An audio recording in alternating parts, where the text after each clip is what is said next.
Welcome to Digital Look TV. I'm Mary Rose Fison. Today I'm joined by Georg Grodzki, Global Head of Credit Research at Legal & General Investment Management, which oversees £350 billion. Georg, thank you for joining me. Let's start by talking about developments in the fixed income markets. Over the past 6 months, we've seen spreads narrowing somewhat, but still the 10-year bond yields in Portugal, Italy and Spain are above average. Is fixed income still an attractive option for retail investors? Well, what are the alternatives? You definitely don't want to hold your cash with the bank. A, it doesn't pay very much, and B, in fact, as we have seen, even banks can get into trouble. Equities are looking fairly valued, given that earnings, as you have seen in the last few days, are not rising through the roof anymore, and therefore fixed income, despite the fact that yields are much lower than where they were a year ago, fixed income still seems to offer some residual performance prospect, and that explains why the recent bond issues by corporates but also by European sovereigns were snapped up. In the past month and a half, Italian bond yields have fluctuated wildly as the country has moved through a political gridlock. Now that Enrico Letta has been sworn in as Prime Minister, how do you see the bond yields in Italy changing in the months ahead? Experience has shown that most of the time new governments are being given the benefit of the doubt for, say, up to 3 months. And there is certainly some sense of relief in the market that Italy has a government, and this government seems to have a broad base in the parliament such that it doesn't look likely to fall over again at the next hurdle. So therefore the markets are now comfortable with the situation much more than they were a couple of months ago. It looks as if the newly elected Prime Minister and his government will try to ease a little bit the path of fiscal restraint, which is something which the markets probably quite like to hear and see as well.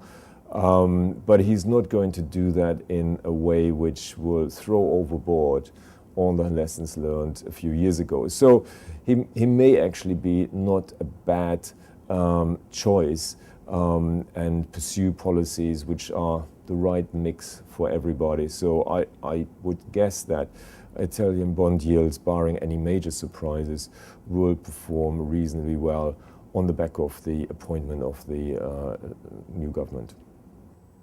In Spain, we've seen a really high deficit, increasing unemployment and a weak economic growth.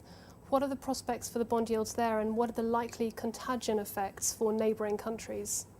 Overall, I would say Spain is in a slightly more challenging situation.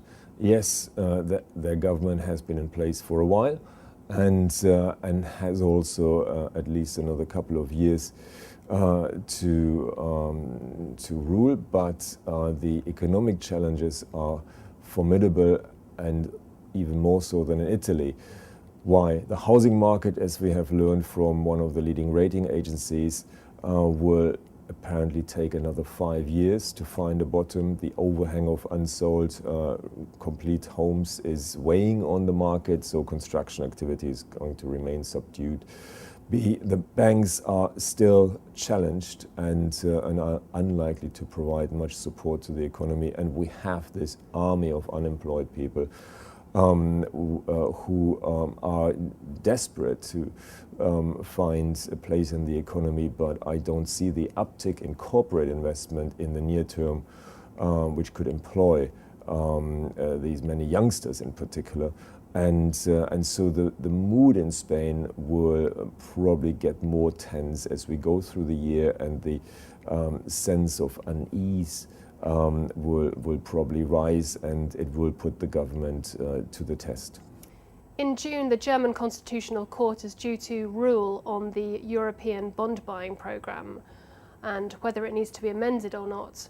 Could you talk me through some of the possible scenarios we might see following that ruling? The Constitutional Court may put an upper limit on the amount of bonds which the ECB buys of certain governments, so it could put in a figures such as X billion euros, which is the ceiling. The Constitutional Court may also say that the ECB can only intervene in favor of certain governments if much tighter conditions are in place than at the moment. The Constitutional Court may simply also say the German constitution may have to change in order to make it compatible with what the ECB wants to do, which would require a very big majority in the German parliament, and that's possibly not forthcoming. So a number of hurdles or roadblocks could be put in the way. It feels as if a plain yes and a blanket endorsement of the ECB's ambitions is less likely than some conditionality which could produce a major headache for certainly the German government, but also for other European governments and the ECB itself. Thank you. Well, that brings us to the end of this episode of Digital Look TV. Georg Grodzki, Head of Credit Research at Legal & General Investment Management, thank you very much, and thank you for watching.